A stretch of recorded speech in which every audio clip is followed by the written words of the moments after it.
All right, we're ready to get started. Thank you. I speed you up sometimes on your recording. I would expect that you should do this. I know. Sorry. Yeah. I got a lot of words in though. It's all right, good evening. We're ready to get started. Tonight we're learning Maseches Sanhedrin Daf Ayin Aleph. And tonight we're going to see that famed Gemara as to whether or not Ben Sora Rumora ever actually happened. It's a well-known Gemara, and also we'll see in two other areas of halacha that it's possible the two other halachos also possibly never happened, and it was only for us to be able to learn Torah. But for now, we're starting on the bottom of Ayin Amud Beis, 3 lines from the bottom at the beginning of the line. Our previous Mishnah had said, Achal kol ma'achal v'lo achal basar. Shasa kol mashke v'lo shasa yain. Let's say you ate like a glutton. You ate everything in sight. You just didn't eat the tarte marshal basar. You drank every liquid. You could be drunk. That's fine, but you didn't drink the yain ha'italki. So the halacha is that you are not considered to be a ben sora or more. Says the Gemara, Achal kol machal v'lo achal basar. What type of food are you talking about? Says the Gemara, Le'asuye dveila ke'ilis. This is talking about some type of dish of crushed dates, and it actually had an inebriating effect. Shasa kol mashke v'lo shasiyan l'asuy dvash v'chala, which also can have, I guess, in certain measures, an inebriating effect, something along those lines. And how do we know that that's the case? Because we know that they inebriate. Look at this brisa, the Tanya. The brisa at the bottom of the page says, Achal dveila ki'ilis v'shasa dvash v'chala v'nichnas lemikdash. If you ate these foods, which as a byproduct could make you a little bit drunk, and you entered into the mikdash, chayiv. So we see, therefore, that it does actually potentially have an inebriating effect. And that shows us that even though you got drunk, it's not about getting drunk. It's about taking, as we'll soon see in hyper nuance in the next Mishnah, it's about taking money from your parents, eating this type of basar, and drinking this type of wine. That brings us to the top of Ayin Aleph, Amud Aleph, and the Gemara continues with a short piece before we get to our next Mishnah. We said, Eino Nase ben Sora Remora ad sheyochal basar v'yishteh. The Mishnah circled back that after we said that even if you don't eat meat and or when you don't drink wine, you're not a ben Sora Remora, you have to actually do all of these things. The Gemara now is going to quote what we already saw in our Mishnah in another Brisa, Tanu Rabbanan. The Brisa writes, Achal kol machal v'lo achal basar, shasa kol mashke v'lo shasa yain, eino nasa ben sora remora ad sheyochal basar v'yishteh yain. The only way to trigger this isser, let's pretend like we have the age thing down, right? Between the Shtei Saros and the Achiyakiv Zakan, all the other parameters, it's only boys, it's not girls, whatever the rules are, you have to eat the Tarte Marshal Basar and drink the Yain Ha'italki Shinemar, Zolel Besove, the Afal Pishin Raila Davar Zechel Davar, even though there's no ironclad proof, we do have a little bit of a remez, we have a hint. Shinemar Al Tihi Besova E Yain Bezolele Basar Lama. The Omer, we have another pasuk that says, Ki Sove Vizolel Yoresh Ukraim Talbish Numa.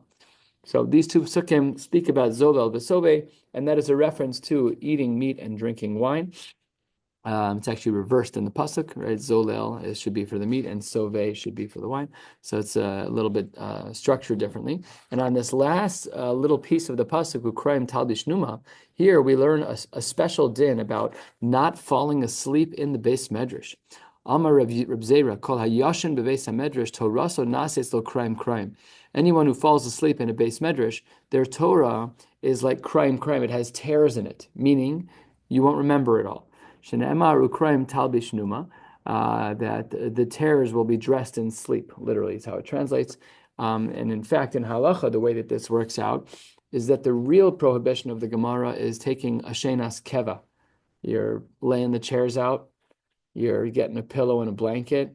That is not good. However, if a person does take a nap, they just take a short nap, a little doze here and there, so that's not what the din of the Gemara is talking about. This is quoted in Shulchan Aruch, in Yoredeya Resh Mem Vav, Sif Tez Zayin, and there it discusses this idea. And on the Meforshim there, it quotes from the Beis Yosef that Rav Zera apparently had lived a long life, and they said, what did you do to earn the long life? So he said, I didn't even take a small nap in the base medrash. That was what he said. He was very makbid. Okay, good. That ends up that sugya over there. Let's go on to the next Mishnah on Ayin Aleph on the Beis, 8 lines down. Ganav Mishal Aviv v'achal bershus Aviv. Let's say the child steals from his father and eats the food and drinks the wine in his father's rishus. Or He stole mishal acherim ve'achal b'shal acherim. I stole from the neighbors and I ate in the neighbor's house. Mishal acherim ve'achal b'rshus aviv. Or I stole from the neighbors and I ate it in my parents' house. In these three cases, eino nase ben sora remore. Ad sheyignov mishal aviv v'yochal b'rshus acherim. The only way a person is going to become a ben sora remora is if they steal from their father and eat elsewhere. What's the concern? Remember, we said a number of times in the Gemara that we want it to be that it's going to be a behavior that's mamshech. And because the child, had he been eating in his parents' house, would be concerned that he would have been caught, then that's not a behavior that's mamshech. You have to steal from your father, your ganav mishal aviv, but your achal b'shel achem, you ate it at the park, you ate it at your friend's house, because there's space for you to get away with it. Rabbi Yehuda Omer, Ad sheyignov mishal aviv umishal imo. He adds in really a parallel issue, which is you have to steal from both of your parents.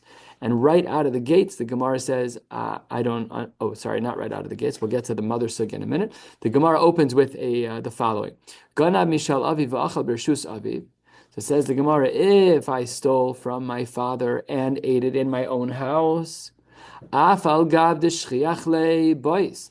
Even though the money's there for me to steal, you're right. My father's wallet is always there and there's always cash in it. But bais, I'm afraid of getting caught. So then it's not mamshich. It's not the type of thing that would continue. If it was mishal acherim v'achal b'rshus acherim, if I stole from somebody else and I ate it by somebody else, afal gav de lo bais, even though there is no fear, and in that way this habit could be mamshich, but lo shchiach le. It's not. He's not taking anything from his father. He's taking something from someone else. That's a double knock. So we need it to be that he has access to the money of his father and that there's no fear stopping him. Therefore, checking off both of those boxes. And what was that last unique din in the Mishnah where Rabbi Yehuda says he has to steal from his father and from his mother? Rabbi Yehuda Omer, yignov mishal aviv u'mishal imo minala. What do you mean, steal from the mother? Masha kansa isha kanabaila.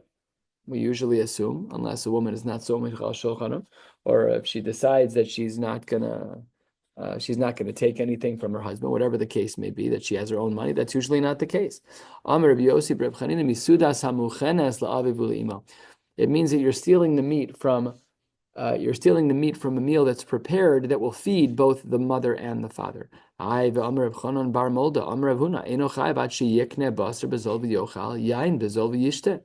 only way you're going to be chayiv in ben sora remora is if you purchase something. You have to take money and go purchase. Here you took something from the table. Ella says the Gemara, there was a few $100s on the table. They were going to order from shallots. That's the money he stole. And then he bought the tarte marshal basar and the yain ha'italki. Another person bequeathed money to the wife.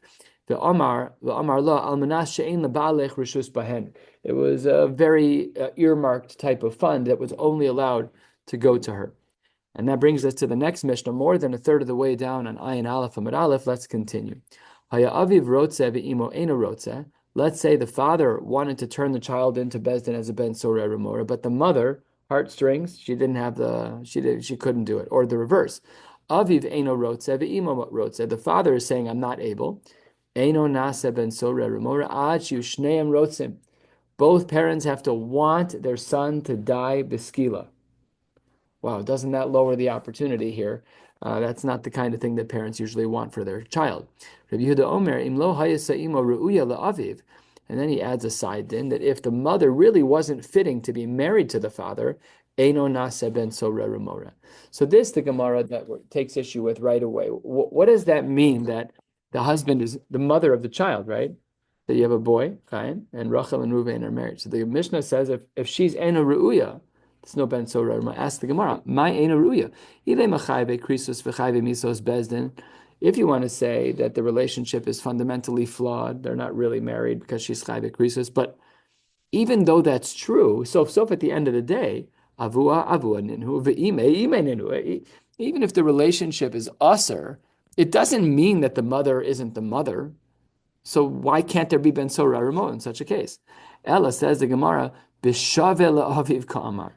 Says the Gemara, what does it mean, Einu Ru'uya Laviv, that they're not similar to one another? What is this talking about? This upcoming brisa is the reason why Ben Sora Rumora is nearly impossible. Tanya, halfway down and halfway through the middle with lines just about. Tanya Nami Hachi. Rabbi Yehuda Omer, Im lo ha'isa imo shave la'aviv, bekol uvemare uvekoma. The wife has to be like the husband in that they are similar to the aviv in their voice, in their appearance, and in their height. Eino nase ben sora remora. The mother has to look like the father. Voice, appearance, and height. I don't know what that means. What does appearance mean? Hair color? Do they both need facial hair? Do they both not need facial hair? Do they have to both have long hair? Not discussed in the Gemara. But the Gemara says that the only way that a Ben Sora Remora will ever be chayiv, it isn't a question of whether or not the marriage was chal, that's not it, but rather that the Brisa writes in the name of Rabbi Yehuda that they have to be similar, bekol uvemaru uvekoma. My time, well, what's the reason for this?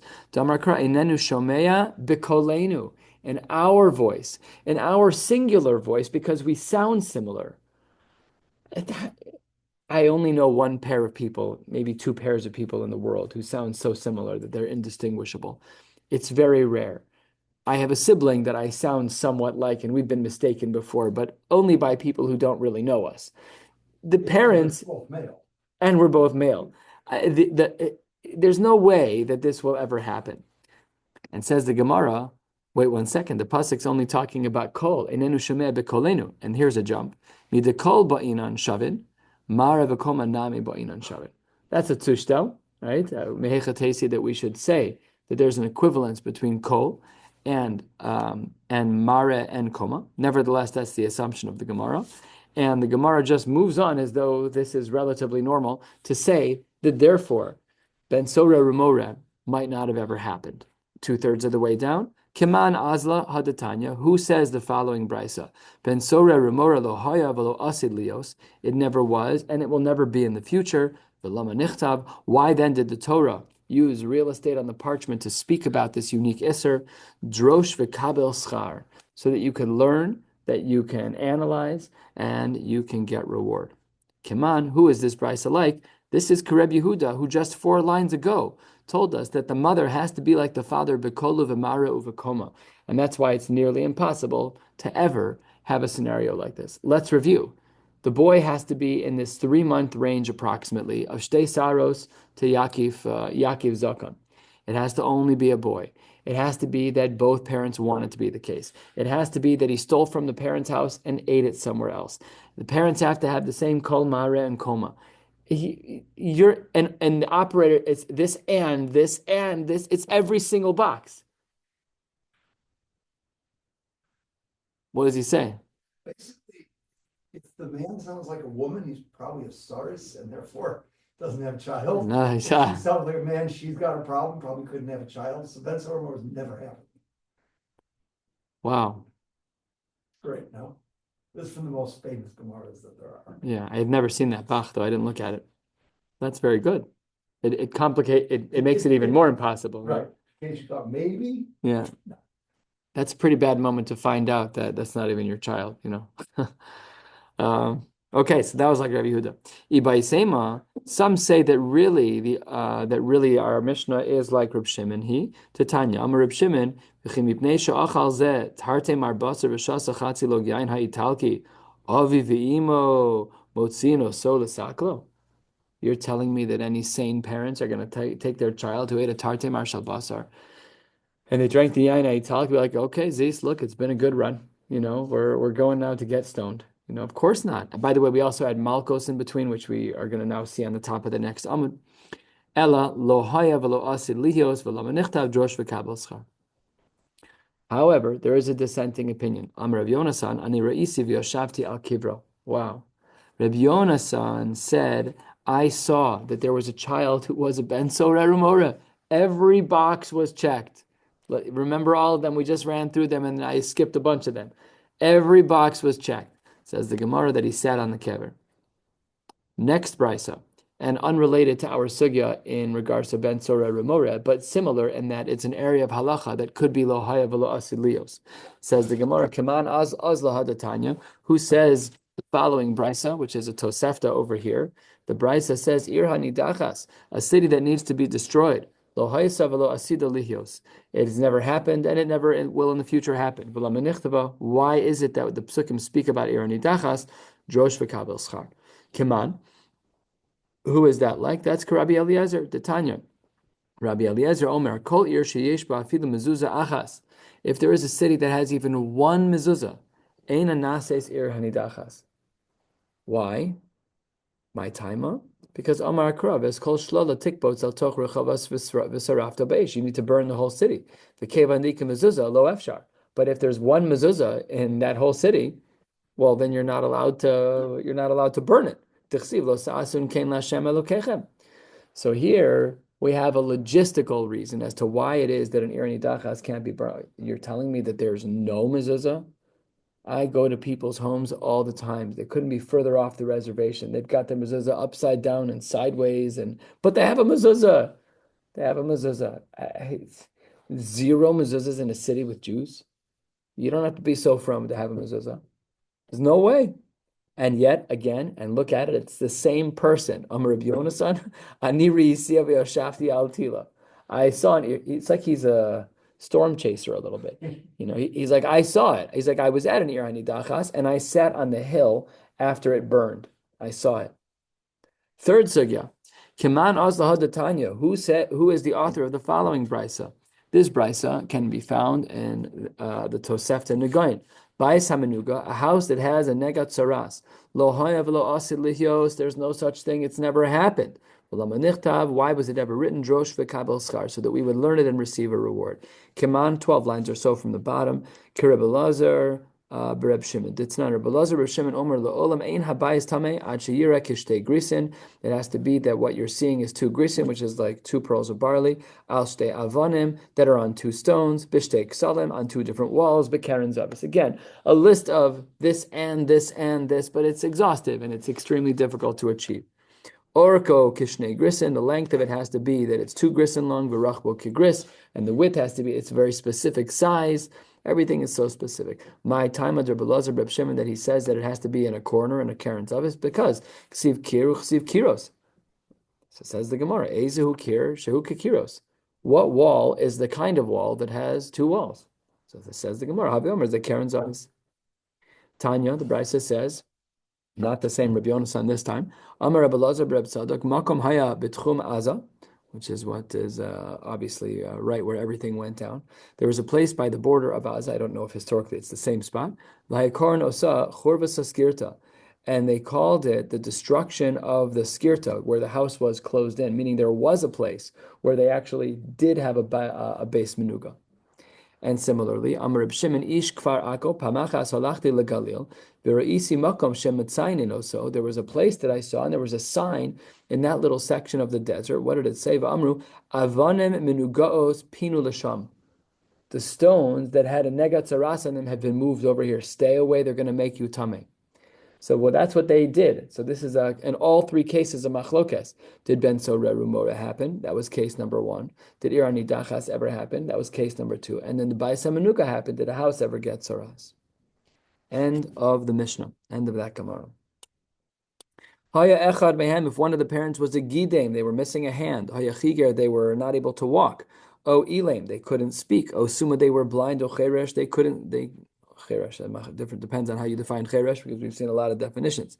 So we'll see what this means in a minute. Eino nasa ben sora remora. If a parent has any of these disorders or challenges, then the child cannot be a ben sora remora, even if he checks off all of his boxes. Sweet spot, shtei saros. He does everything right. He nails it. Doesn't matter. He's not a ben sora remora. Why? Shenemar bo v'saf suvo avi v'imo. The lo gidman, a person who says you have to grab the mother and father have to grab the child. With what hand exactly are you grabbing your child? So logistical challenge. You have to be able to walk him out. You can't walk. Amru velo ilmin, and it says that you're going to speak, but you're mute. You can't speak. So then your kid's not a ben sorma. B'neinu zeh velo sumin. You have to say zeh, this child, the one that I'm looking at, the one that I can identify. But if you're blind, you can't see them. Einenu shomea bekolenu. Our child is not listening to us. V'lo charoshen.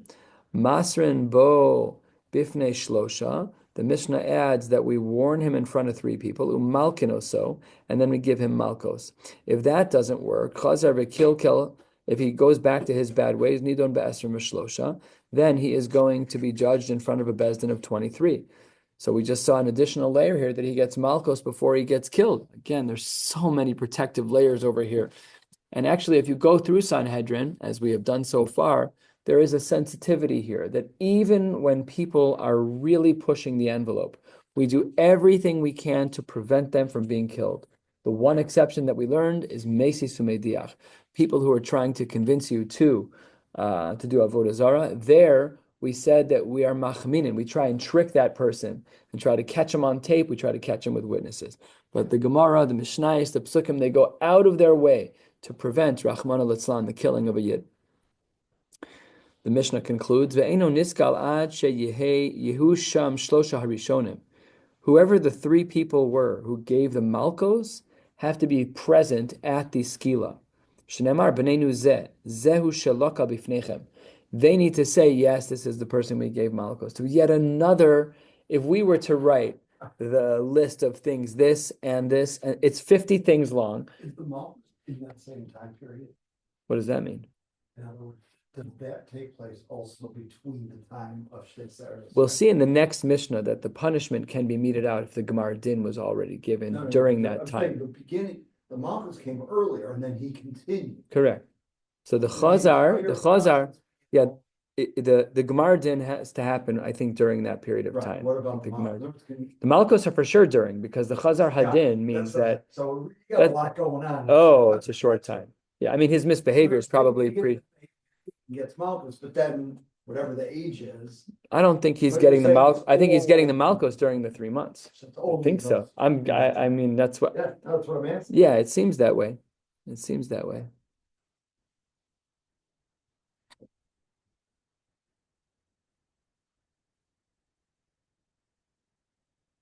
It doesn't say in Rashi, but that is definitely my assumption that it's during that time. Again, it's just nearly impossible. Mm-hmm. Shamas Mina says over here in the Gemara that Ba'inan Kra Kedichsiv, we have to read every single word in the pasuk as is. There's no. Remember, I was saying like it's this and this and this. It's not this and this or that. It's all ands. All the operators between all of our chiyuvim here, all of the technical components are all and operators, which makes it so difficult. So is that true across the Torah? So it says, no, Shani Hacha, this is a little bit different. Turning to the top of Ayin Aleph, from the base, the Kule Kra Yiserahi. The entire pasuk is really extra. Rashi fills in the gaps. Rashi says, Dibra Masel Kule Kra Yiser. The Matzi Lemichtav Hotseisem Oso El Shar Ha'ir Hahu Uskaltam. But the pasuk doesn't say that. The pasuk is much more robust. And therefore we learn from there that all of these things are this and this and this. The Gemara says Umasrin Bifnei Shlosha, that he is warned by three. Lamali, betray Sakya. You don't need three people to give Hasra. We only need two. So Abayam Rahachik Amar Masrin Bo Bifnei Shnaim Umalkin Oso Bifnei Shlosha. No, let's not misunderstand. The Mishnah seems to be poorly written. What we're saying is that the Hasra is given by two, but the Malkos is meted out by three. Malkos beben Sora Remora Hecha Ksiva. It's nice that you want to put in another buffer before we kill the kid, but you need some Mari Makomos. You can't just make stuff up. So how do we know that there is a din of Malchus by Ben Sora Ramor? The pasuk says openly that he gets put to death. It says the Gemara Kid Rabbi Abo. We're not going to look at all these psukim, but there are multiple levels of Gzera Shava. Damar Rabbi Abo Lamadnu v'yasru mi v'yasru. The first one is talking about. The first one's talking about Ben Sora Remora. No, the first one's from Sefer Dvarim, is talking about another sugya, and the second one's talking about Ben Sora Remora, and then V'yasru mi ben, uben mi ben, and one of those pasuk is V'yayim bina kosa rasha, and the other is Ben Sora Remora, and therefore from all of these three things we see we can make a bridge, a double bridge, maybe even a triple bridge of Malchus. So the first pasuk says, "V'lakchu ziknei ha'ir hahi es ha'ish v'yisru oso." That's not talking about Ben Sora Remora. I don't know what it is talking about, but it's not Ben Sora Remora. It's Dvarim Chav Beis. The next v'yisru is talking about Ben Sora Remora, v'yisru oso v'lo yishma aleihem. And then the next one is Vayim Bina Kosa Rasha, and then that's equated to the ben of Ben Soreh Rumora. So those are the four references. And the last one is Vayim Bina Kosa Rasha. We said Chazar v'kilkel nidom l'chav kimel. If the child, after getting Malkos, the young man, after getting Malkos, he returns to his ways, then the Bezdin of 23 gets involved. Says the Gemara, Hai mi boile zeh v'lo sumen. How can you say that? We need the word zeh to teach us v'lo sumen. So that doesn't seem to work, because if you look back at the Mishnah, it says Benenu Zeh v'lo sumen, but then later it says Chazar v'kilkel nidon be'esrim b'shlosha, and that we needed the dayanim to be there. So the Gemara says, how can we use this? Says the Gemara, M'kein lichto Benenu hu, my Benenu Zeh, shma min otarti. We can learn a whole bunch of things out of it. All right, let's talk about timing of the Gemar Din. The Gemara says 8-9 lines down on Ayin Aleph Amud Beis. Barachat shelo nigmar dino. If the child ran away, he was definitely the criminal. He did all the things wrong, but he ran away before they could capture him. Ve'achar kach hikiv zikana tachton. And before they caught him, he fully grew all of the hair that was requisite to bring him out of the phase of Ben Soreh Rumor, then he's patur. So that means guilty in action, no Gemar Din, and then Yakiv Zakan Tachton, and then he's innocent. He's not innocent. He's just not chayiv midoraisa. However, and the Mishnah says, "V'im mishen nigmar dino barach." If he already had a Gemar Din and then he ran away, and ve'achar kach hikiv zakan tachton, then chayiv, because your Gemar Din was already meted out. They find you when you're 50 years old, skila. Why? Because your Gemar Din was meted out when you were a kid. So you're done. All right, so we're going to try and see how this compares to a din that relates to a ben Noach. Says the Gemara at the open of the Gemara, a quarter of the way down on Ayin Aleph Amud Beis. Amar Reb Chanina ben Noach shebireches Hashem. Check out this case. A ben Noach, a goy. He curses a Kadosh Baruch Hu Rachmana litzlan. Ve'achar kach nisgayer. And then he converts. The halacha is pater. Hol v'nishtane dino, nishtane misaso. Because he's no longer the same person. His din changed, his misa changed, he's no longer the same person. Okay. Nema, perhaps we should say that this din of the ben Noach shabireches Hashem v'achar kach nisgayer is misayele. Barachat shelo nigmar dino v'achar kach hikiv zakan hatachton pater. My timer, lab mishum da'amrina and hol ve'ishtani. Isn't the reason why our Mishnah said that a boy who ran away before his Gemar Din, and then he completed the phase of Ben Soreh Rumoreh by growing out the Zakan Tachton, isn't that because ishtani, he changed, just like the ger who cursed HaKadosh Baruch Hu and then converted? Aren't these similar? Says the Gemara, a beautiful distinction. Lo, shiny hacha, di'i avad hashda lav barak tolahu. It's different. You can't compare the case of the ben Noach to the case of the Ben Soreh Rumoreh. When the ben Noach was a ben Noach and he cursed HaKadosh Baruch Hu, had he stayed a ben Noach, he would have been killed. Oh, he converted? No problem. Kol v'ishtani ishtani. What if the ben Noach, who's now a Jew, would curse HaKadosh Baruch Hu? He would be killed. What if the Ben Soreh Rumoreh was outside of that range of 13 to 13 and 3 months, and he did this behavior? He's 15. Would he be killed? No. There's no comparison between the two cases. In the case of the Gior, now that guy converted to Judaism, he'll be killed for Birkas Hashem. That's not comparable to our case of Ben Soreh Rumoreh. Now that he's outside of the 3-month range, he will not be killed as a Ben Soreh Rumoreh. The cases are apples and oranges. They do look similar, but they are not. Toshma, maybe we should learn the other way. Maybe we should say that nigmar dino barach ve'achar kach hikiv zekana tachton chayev. Maybe we should say that this is against the din of the ben Noach shabirich, because in that case we said he's chayev, and in the case of the ben Noach we said he's pater. Says the Gemara, nigmar dino ka'amris. You can't ask anything from a case of Gemar din back to our case of the ben Noach, because nigmar dino gavra ktilahu. You're the walking dead. Once you have a Gemar din, you're done. And we already learned this in this Masechta, that if a guy was deserving of capital punishment and you weren't able to mete it out, take out the sniper. No problem. You can shoot him with a bow. You can kill him however you want. It doesn't matter at that point. This guy is Gavra Ktila. He's done. So don't ask from our Mishnah that you're chayiv in the case of the Ben Noach, in the case of the Ben Soreh was Nigmar Dino, back to Ben Noach. His Gemar Din is he's the walking dead. Tashma, let's see if we can try something else. Ben Noach shehika es chavero. There was a Ben Noach who hit one of his friends. Ubal eshes chavero, and he cohabited with his friend's wife. Vinis gayer. All this happened in January. On February 1st, he converted to Judaism. Pater. Asa Cain be Yisrael v'niskayer chayev. But had it been that he cohabited with a Jew while he was a goy, and then he converted, he'd be chayev. Ve'amai. Why would we say that he's chayev after he converts? If while he was a goy he slept with a Jew, why would we say that? Nema hol ve'ishtani ishtani. I should have argued that you're no longer the same person anymore. Yes, you slept with a Jew, that's true. But Lamaisa, you're not the same person anymore. Says the Gemara, Dino umisaso ba'inan, v'hai dino ishtani, misaso lo ishtani. Oh, the reason why he's still chayiv is because the same death sentence applies when you're a goy as to when you are converting to be a yid. So you're still chayiv because what you need to be a goy, do your averas, convert and be exempt is a double piece. You need it to be that your din changes, goy to Jew, but you also need the onesh of your action to change. But sleeping with a Jewish woman before you're married is chayiv misa. Sleeping with a Jewish woman when you're Jewish is chayiv misa, and therefore not enough changed for you to be pater. Says the Gemara, well, we have to analyze that. Bishlama rotzeach, I understand what you're saying by rotzeach. Me'ikara, when he was a ben Noach, Saif, he gets killed by the sword. V'hashta Saif. Now when he converts, he's also killed with the sword.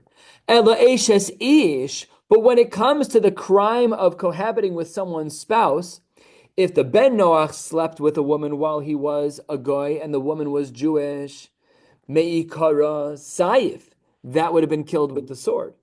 But the hashta, now that he's a Jew, it's chenek. So now what do we have? Now we have a change in the onesh of Misa. So now we have both features that should have made him pater. We have the din, that he's no longer a goy, and we have the Misa, which is, it used to be saif and now it's chenek. So says the Gemara, no, you misunderstood. When the Brisa, 5 lines before the wide line, said that a Ben Noach cohabited with his wife's friend, what was that talking about? Says the Gemara on the second of the wide lines, B'na'aramu rasa, the idi bi'idi biskila. Oh, it's an ukimta. We're establishing the Brisa as a case where the punishment while he was a goy and the punishment while he is now a yid after conversion are the same, which is skila. Says the Gemara, no, absolutely not. What did it say in that brisa? It said, Asa Cain be Israel, dumya de eshes chavero ktani. It has to be that it's something that's similar to eshes chavero of Asa Cain be Israel. So then the Gemara lays down a very, very, very unique rule that says, Elakala bechamura meshach shaycha. A more lenient form of capital punishment is under the umbrella of a larger form of capital punishment, and therefore it is still similar enough. You're right that the type of capital punishment is not the same. It used to be saif when you were talking about Eishasish when you were a goy. And now it's chenek now that you've converted. Why are we still saying you're chayiv? The misa changed. So we're saying that because the larger bucket of saif is so big, it's a bigger misa, and chenek is smaller, we kind of assumed that they're similar enough because it's smaller. Had it been reversed, we wouldn't have said that. So says the Gemara. The Gemara says, Hanicha lerabbanan de'amrei saif chamor. Okay, that's only true. We saw this machlokes Reb Shimon and the Chachamim as to the order of stringency of the capital punishment. That's true according to the rabbis who say that saif is worse. According to Reb Shimon, who says that the last two are reversed, and he says chenek is worse. Ma'ikal Meimar. Says the Gemara, Reb Shimon savar la ketana de Menashe. Reb Shimon holds of another sheet of Tana de Menashe that what? The Amar Kol Misa Ha'amura Livnei Noach Eino Ela Chenek. They're all Chenek for Ben Noach before, and this is Eishes Ish when you're married as a Yid. When you violate a woman, when you sleep with a woman, when you're now a Jew, it's also Chenek, same punishment. Says the Gemara one more time. Bishlama Eishes Ish. Okay, let's go with this route. Reb Shimon holds like Tana de Menashe that the Ben Noach has to get punished with Chenek. Bishlama Eishes Ish Meikar Chenek V'hashta Chenek. But according to him, if a goy kills, he gets chenek. But if a goy kills, if a Jew kills, he gets saif. Says the Gemara here too. Kala bechamura meshach shaycha. Here, because saif is less than chenek, according to only Reb Shimon, therefore it's included and is similar enough in misa, so that the brisa would say that you're still going to be chayiv in this case. Says the Gemara, lema misayele. Maybe we can learn something from the world of na'ara me'urasa, that sarcha be'achar kach bagra tidon bechenek. If she went off the path and then she became an adult, tidon bechenek, she gets killed. Says the Gemara, beskila my time alone. Why? She's na'ara me'urasa. Why doesn't she get skila? Lab mishum dehol ve'ishtani. Isn't it because she's now a bogeres? She left the phase of na'ara me'urasa. The kol shekein hacha the ishtani legamre. Here, she's no longer the same person at all anymore because she's not in that narrow window of 12 to 12 and a half years. Says Gemara, Amar Rabbi Yochanan, no. The Tana Tani Tidon Beskila. Actually, the Brisa should read Sarcha v'achar kach bagra tigron beskila. You're right. Your question's great. The Brisa is wrong. So what we've seen over the flow of this Gemara, just to go back to our Mishnah that we learned, and all of the details should fall into place, is that if a child runs away before the Gemar Din, let's say he's 13 years and 2 months old, and at 13 years and 1 month old, he checked every box for being a Ben Sora Ramora. His parents were walking up the stairs to try and bring him to Bezdin. He runs out the window, climbs down the ladder, and he gets out of the way. So no problem, he's pater. He's pater once he grows as a kantacht, and then he can come back home. No one can kill him. But if the Gemar Din was already meted out, the parents did get him to Bezdin, then he is going to be chayiv. We will stop right here, and Mir Hashem will pick up tomorrow with a new Mishnah on the bottom of Ayin Aleph on the Beis. Just one housekeeping note that I will not be here for Shabbos, and we'll be getting you a sub, either Rabbi Handler or my brother. I've texted Rabbi Handler. I'll see if he's available. More information on that soon. Wishing you all a beautiful night.